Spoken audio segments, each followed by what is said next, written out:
할렐루야. 오늘도 주일을 맞이해서 이 성전에 나와 예배드리는 여러분들에게 하나님의 은혜가 또 하나님의 축복이 함께 하시기를 축원합니다. 이제 입춘도 지났으니 한번 성도들과 서로 이렇게 봄맞이 인사를 하면 좋겠어요. 올 한 해 동안에도 건강하시고 행복하시기 바랍니다. 할렐루야. 건강하십시오.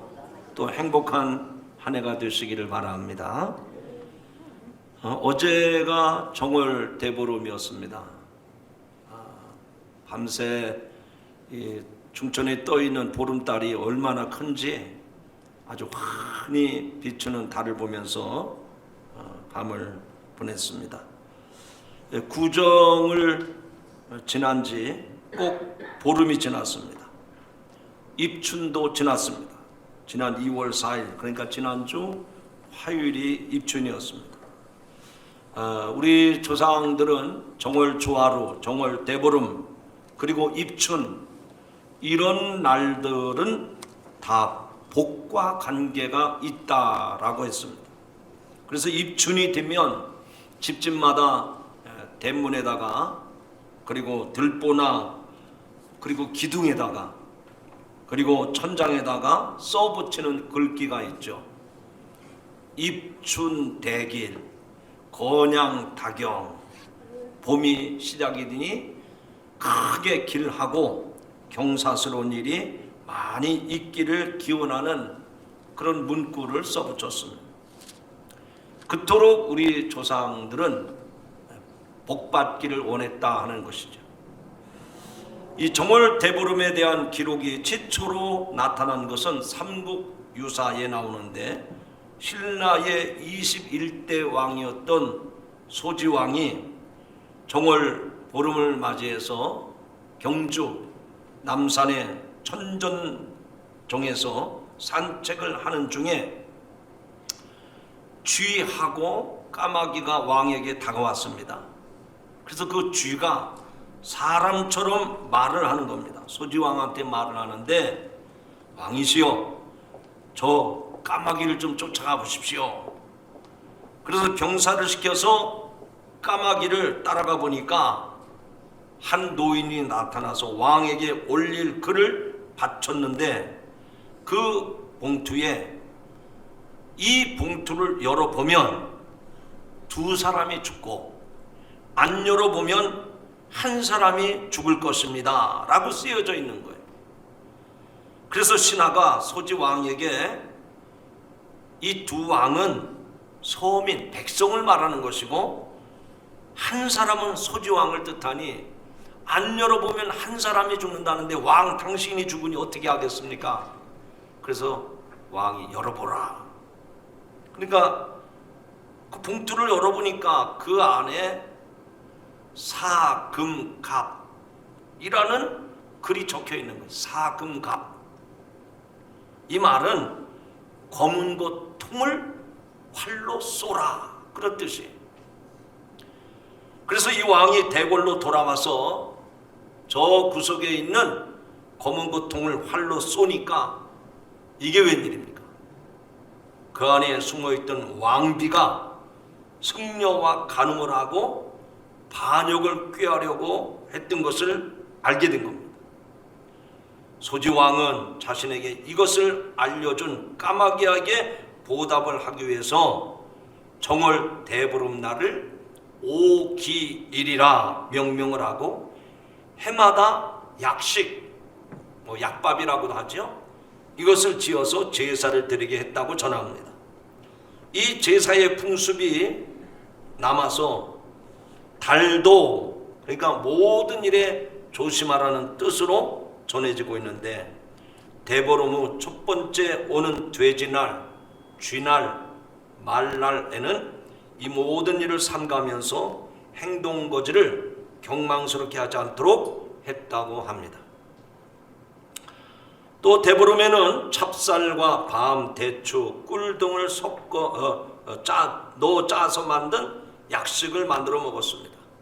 또 오곡밥을 지어 먹으면서 아침 일찍이 부스럼이라고 하는 껍질이 단단한 과일을 깨물어서 마당에 버리는데, 이렇게 하면 1년 내내 부스럼이 생기지 않는다고 하니까 그렇게 부스럼 깨기를 한 겁니다.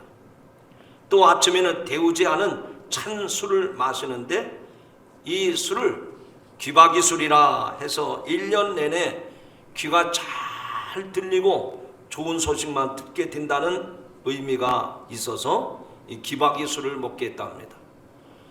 여러분, 그렇다면 오늘 집에 가서 술을 담궈야 되겠네. 안 해도 됩니다.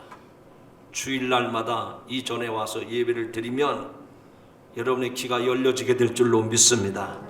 소식 중에 좋은 소식을 매주 듣게 될 줄로 믿습니다. 또 정월 대보름에는 묵은 나물과 복삼을 먹는 풍습이 있었습니다. 고사리, 버섯, 호박꼬지, 무말랭이, 가지나물, 산나물 등을 말려두었다가 보름날이나 그 전날 나물을 묻혀서 오곡밥이나 약밥과 같이 먹었습니다. 이렇게 묵은 나물을 먹으면 그 해는 더위를 타지 않는다고 했습니다.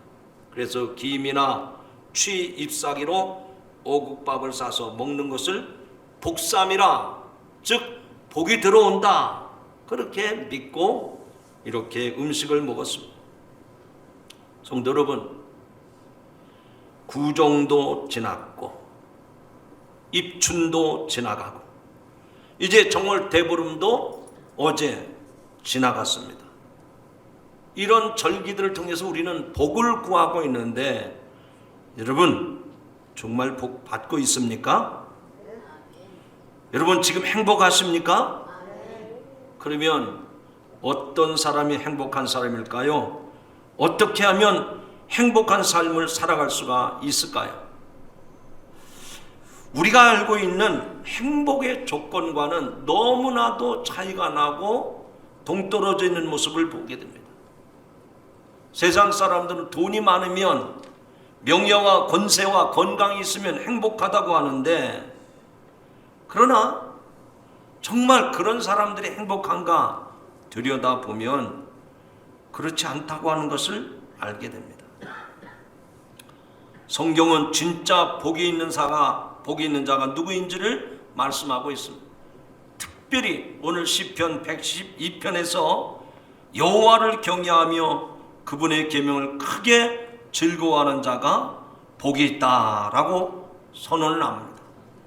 시의 첫머리에서부터 행복의 개념이 유한한 가치세계 그것과는 다른 것을 보여줍니다. 본문에서 말하는 행복은 하나님과의 관계에 초점이 맞춰져 있음을 보게 됩니다. 부와 재물을 얻어서 복을 받기를 바랄 때 많은 사람들은 오늘 읽은 이 시편 112편을 읽습니다.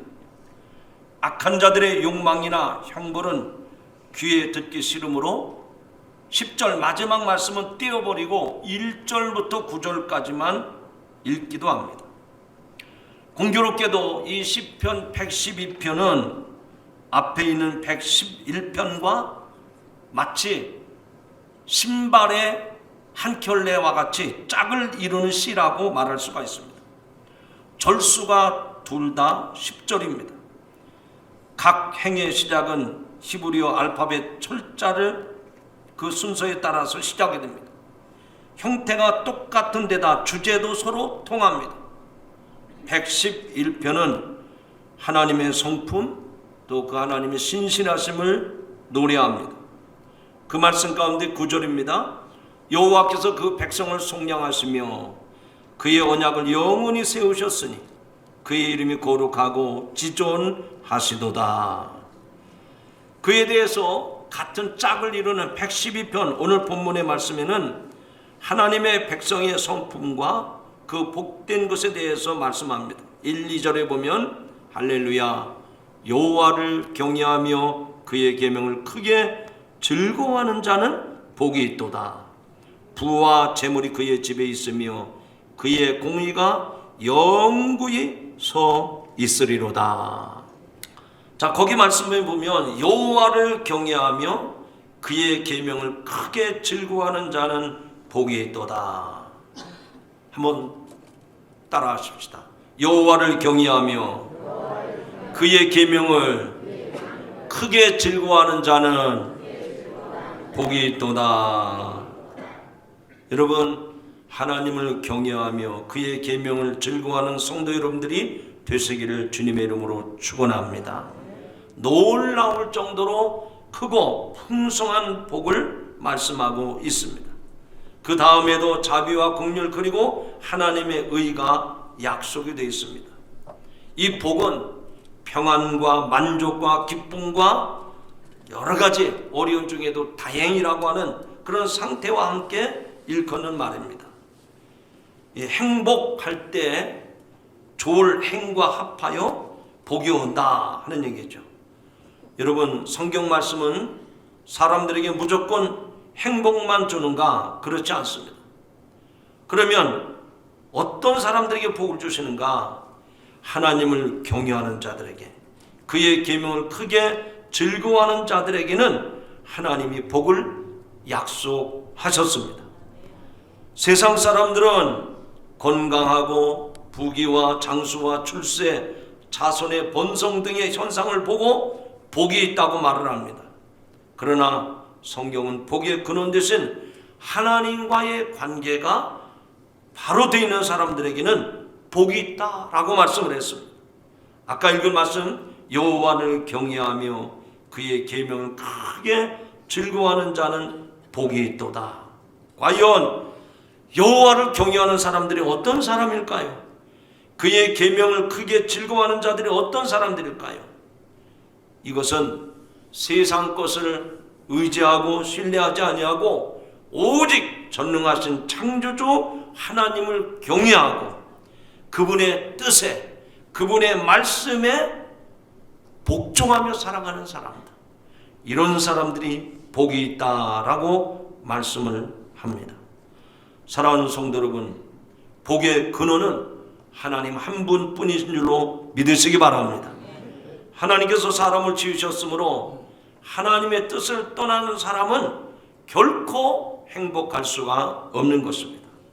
하나님은 우리들의 모든 것을 아시고 우리들의 연약함과 우리들의 부족함, 우리들의 허물을 아시기 때문에 그 모든 것을 채워주시기에 등하신 하나님이심을 믿으시기 바랍니다. 그래서 우리는 하나님을 경외하고 그의 말씀을 따라 살아가는 사람들이 복을 받는다고 하는 것은 너무나도 자명한 일이고 너무나도 확실한 일인 것을 믿으시기 바랍니다. 물고기가 물을 떠나서 살 수 없듯이, 나무들이 흙에 심겨지지 않고는 살 수가 없듯이, 인간은 창조주 하나님을 떠나서는 결코 복을 받을 수가 없다고 하는 것이 성경 전체의 가르침입니다. 오늘 이 시편의 말씀을 통해서 하나님께서 복을 주시기에 합당한 인간의 성품이 어떤 것인지를 오늘 말씀을 통해서 밝히 말하고 있습니다. 그 말씀을 듣는 여러분들에게 귀가 열려지고 눈이 열려지기를 주님의 이름으로 축원합니다. 매년 국가별 행복 지수를 발표하는 기관들이 있습니다. 먼저 UN 산하 기구에서 내놓은 인간 개발 지수, 약자로 HDI라고 얘기합니다. 인간 개발 지수의 순위가 관심을 끕니다. 그래서 인간의 개발 방향을 건강, 지식, 삶의 수준으로 구분하고 이 객관적인 삶의 질을 통계로 측정해서 지수를 만듭니다. 그런가 하면 이와는 달리 주관적인 행복의 정도를 나타내는 행복 행성지수라고 하는 순위도 있습니다. 사람들이 느끼는 행복의 정도를 수치로 만든 것인데 삶에 대한 만족도 조사라고 할 수 있습니다. HPI로 약자로 표현을 합니다.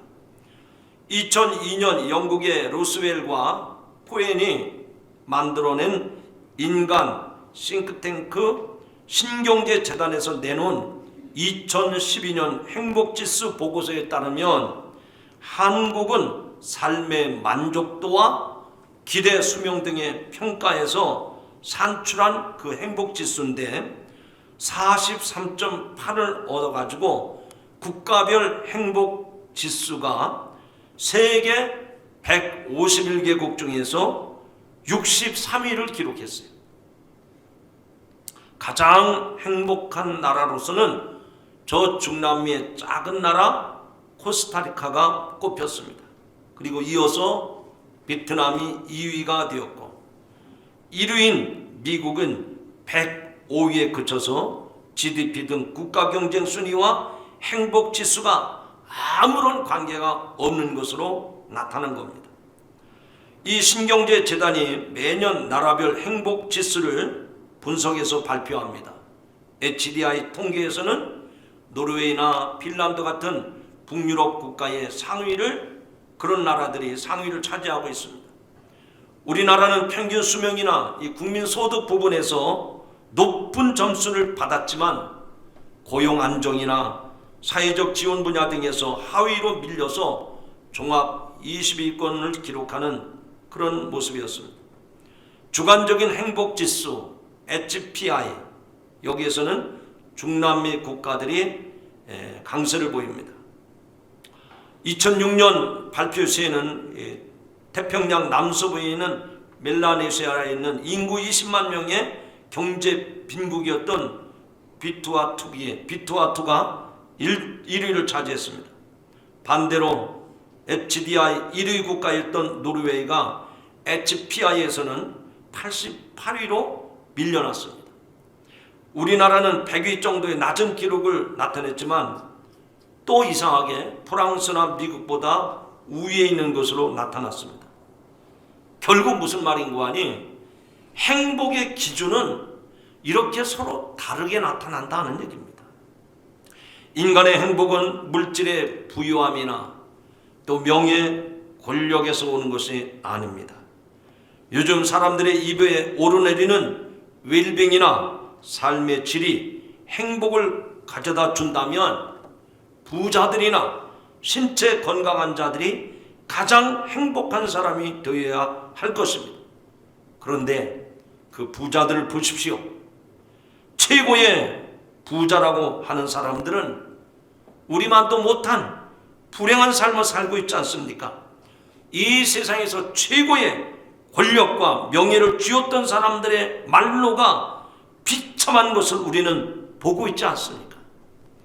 우리는 이런 모습들을 보면서 과연 어떤 삶이 하나님 앞에 행복한 삶인가 하는 것을 다시 한번 짚어보시기를 바랍니다.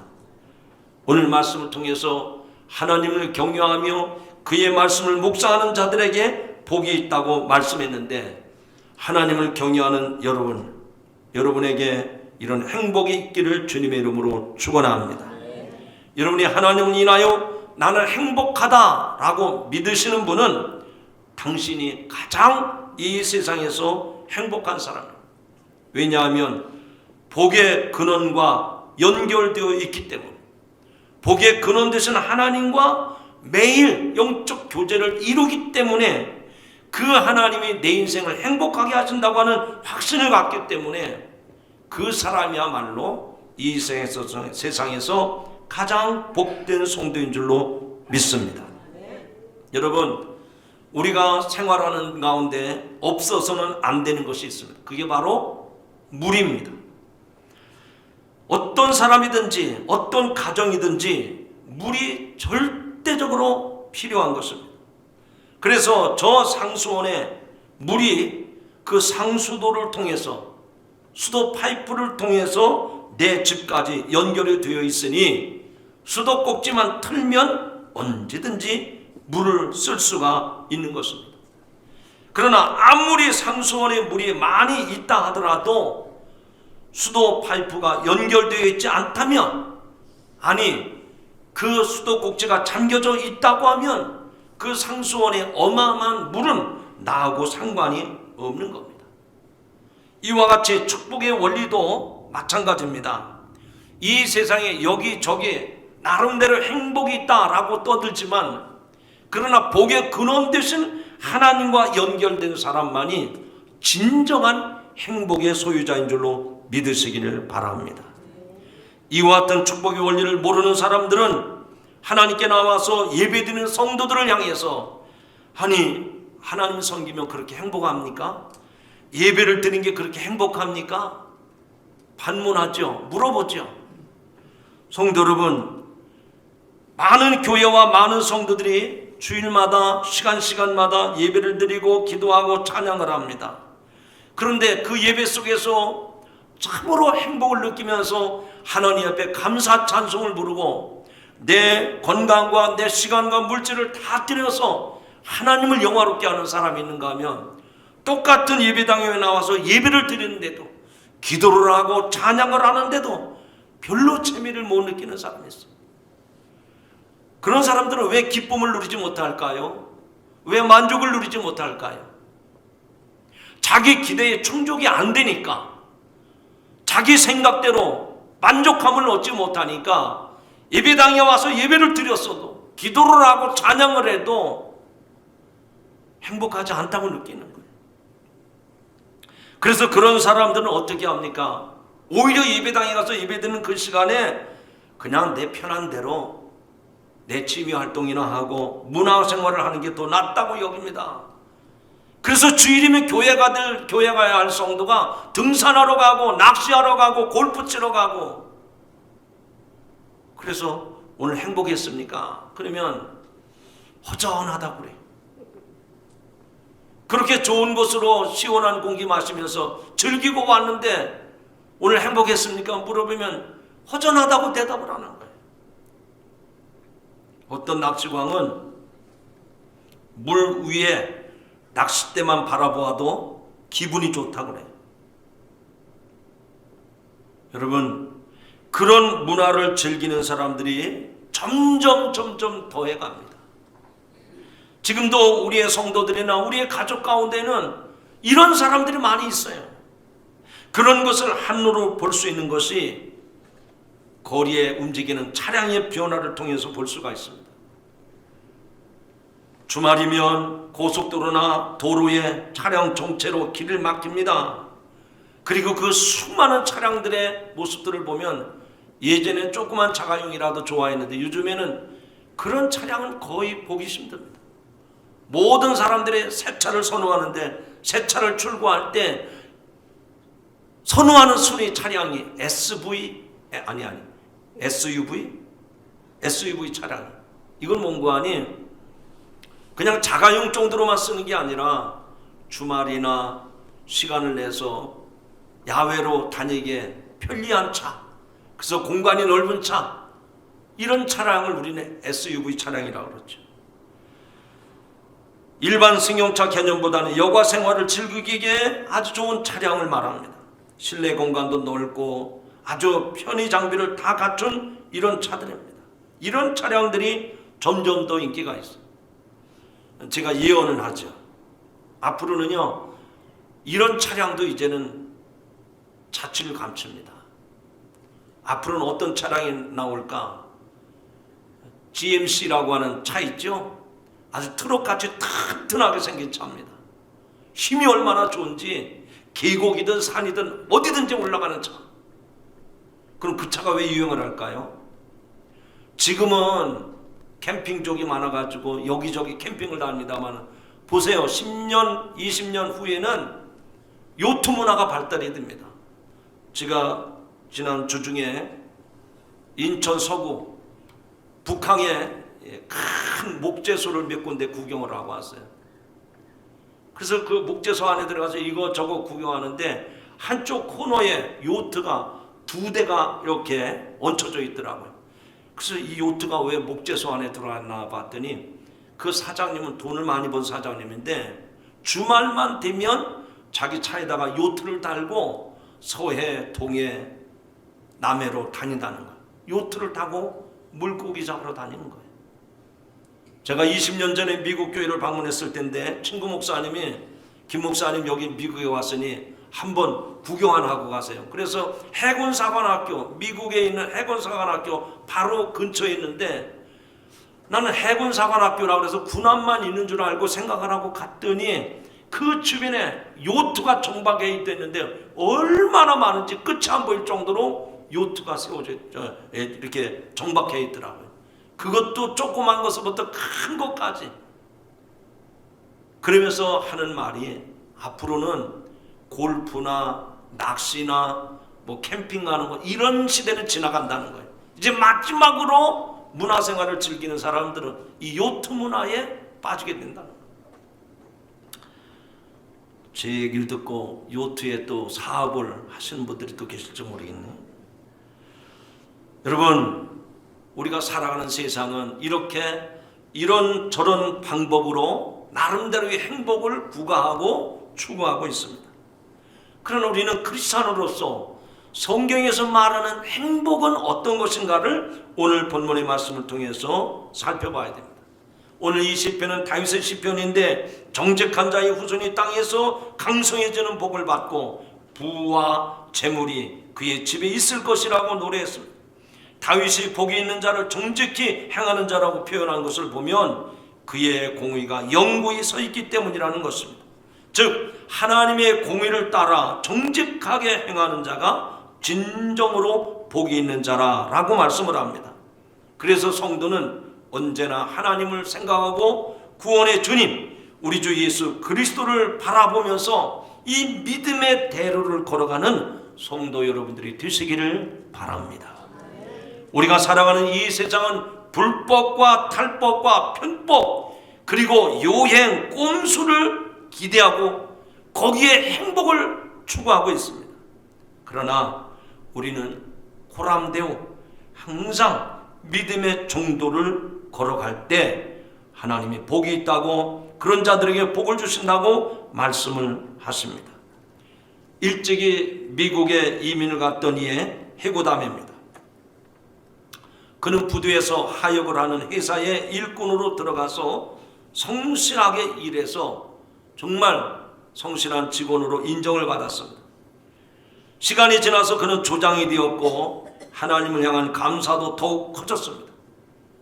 어느 날 하역이 늦어져서 그는 예정이 없이 주일에 짐을 내리라고 하는 명령을 받습니다. 교회를 갈 수가 없어서 고심하던 그는 결심을 하고 토요일 날 사장을 찾아가서 봉투에 사표장을 냈습니다. 조원들은 가족이 아프다고 한 번만 거짓말하라고 그렇게 시켰지만 그는 사장에게 나는 주일에 교회를 가야 되기 때문에 책임을 완수하지 못할 것 같아서 정직하게 사표를 냅니다. 그래서 실직자가 되었습니다. 실직자가 된 지 10여일 후에 그는 하역 회사보다 훨씬 조건이 좋은 선박 회사의 간부 사원으로 부름을 받았습니다. 선박 회사 사장이 그에 대한 소문을 듣고 그런 정직한 사람이 우리 회사에 필요하다고 판단을 했기 때문에 해고된 사표를 낸 그 사람을 그 회사의 직원으로 채용을 한 겁니다.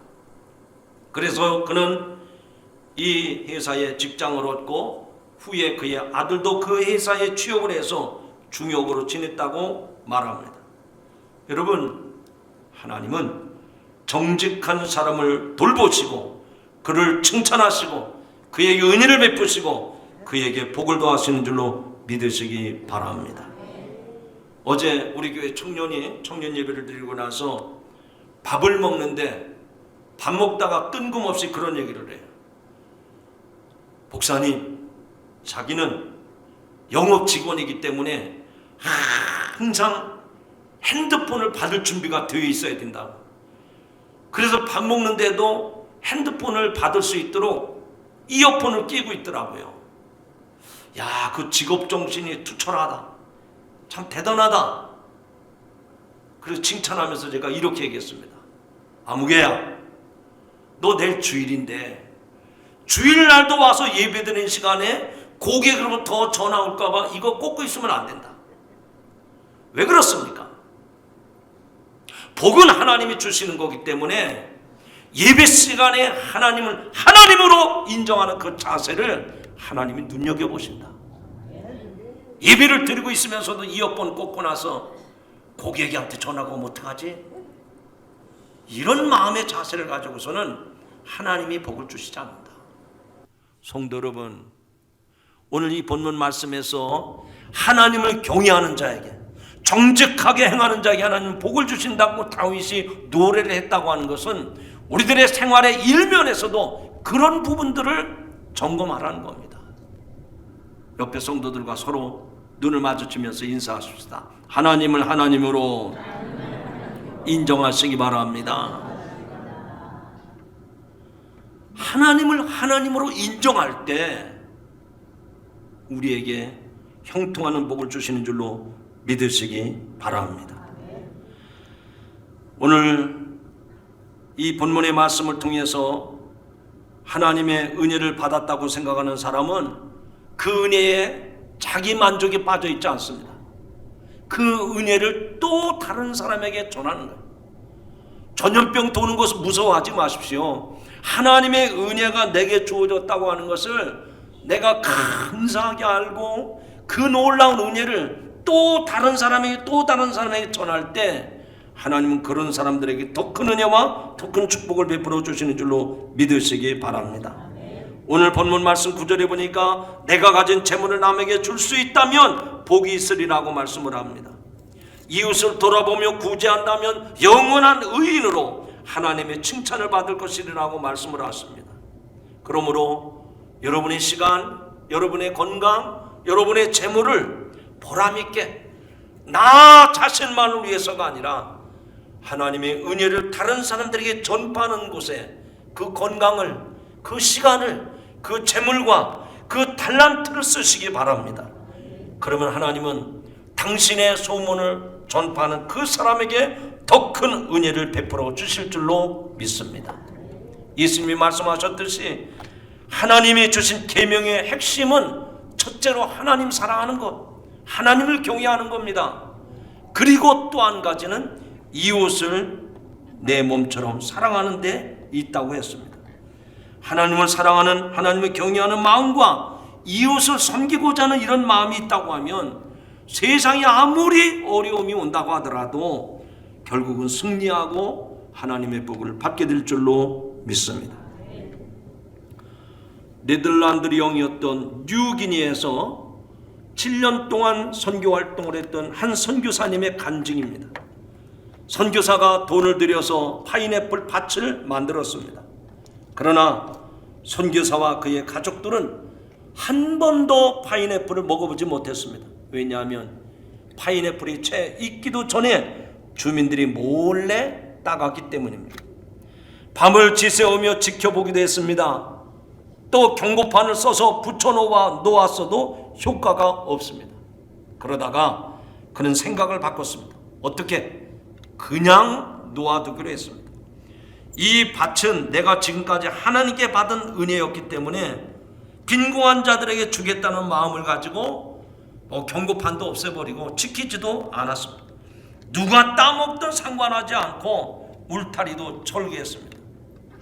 주민들은 선교사에게 왜 막지 않느냐고 물어봤습니다. 선교사는 파인애플 밭을 하나님께 맡겼기 때문이라고 대답을 했습니다. 온 마을에 이 소문이 퍼지자 따먹는 사람의 수가 줄어들었습니다. 선교사의 배려를 받은 그 고마움, 자기 행위에 대한 죄책감, 그리고 하나님의 것을 도둑질하는 것 같은 마음 등이 작용을 했던 겁니다. 그들은 점차 하나님을 믿고 그 파인애플을 나누면서 복 있는 사람으로 변화되었습니다. 할렐루야. 여러분, 오늘 우리들의 삶을 눈여겨보시기 바랍니다. 우리가 하나님을 믿는다고 하면서도 하나님을 경외하면서 정직하게 내가 받은 은혜를 세상 사람들에게 나눠주고 살아간다고 하면 이 세상은 분명히 바뀌어질 겁니다. 그런데 세상의 교회를 바라보는 시각, 세상의 성도들을 바라보는 시각은 왜 그렇게 험악해졌습니까? 우리가 수없이 예배를 드리면서도 하나님을 경외하는 마음, 하나님을 사랑하는 마음, 그리고 받은 은혜를 세상과 나누고 이 세상을 섬겨가는 그런 마음이 없기 때문에 세상 사람들은 우리를 향해서 등을 돌리고 험악한 말을 하고 있는 것입니다. 오늘 우리가 행복 지수를 더 높이려면 하나님을 경외하는 마음, 그리고 더 나아가서는 그 받은 은혜를 사람들과 이 세상과 나눠갈 때 거기에 세상에 천국이 임할 줄로 믿으시기 바랍니다. 반면에 세상을 어지럽히는 악인들은 아무것도 이루지 못한 채 그 추한 욕망과 함께 영원히 이 세상에서 자취를 감추고 말게 될 것입니다. 세상에는 분명 악이 존재하고 우리가 아무리 선하게 살려고 해도 악한 세상에서는 완전히 우리가 탈출할 수가 없습니다. 하지만 하나님을 경외하고 말씀대로 살려고 노력하고 또 하나님의 받은 사랑을 이웃과 나누며 또 저들을 섬기며 살아간다고 하면 하나님은 반드시 우리의 삶을 선하게 이끌어 주실 줄로 믿습니다. 세상이 이해할 수 없는 참으로 형통하는 복을 주실 줄로 믿습니다. 하나님을 경외하고 하나님이 받은 그 은혜와 사랑을 정직함으로 세상에서 실천해 나갈 때 여러분의 삶에 만사가 형통하는 축복이 임하기를 주님의 이름으로 축원합니다. 하나님 아버지, 은혜와 사랑을 감사드립니다. 이 세상을 말씀으로 지으시고 인생들에게 복을 주사 이 땅에 살게 하셨는데 우리 가운데 죄가 들어옴으로 말미암아 하나님의 복이 사라지고 말았습니다. 주님, 오늘도 우리가 이 땅에 사는 동안 복된 삶을 살 수 있는 비결은 하나님을 경외하는 것이요, 하나님의 말씀을 묵상하는 일이요, 하나님이 받은 은혜를 정직함으로 세상에 펼쳐나갈 때 하나님의 복이 임한다고 했습니다. 하나님, 우리가 예수 믿는 것으로 그치지 않게 하시고 내가 하나님을 경외함으로 받은 은혜와 축복을 세상에 전하게 하시고 나누게 하시고 이 세상을 섬기는, 그래서 그리스도인의 아름다운 모습들이 세상에 드러나게 하여 주옵소서. 예수님의 이름으로 간절히 기도하옵나이다. 아멘.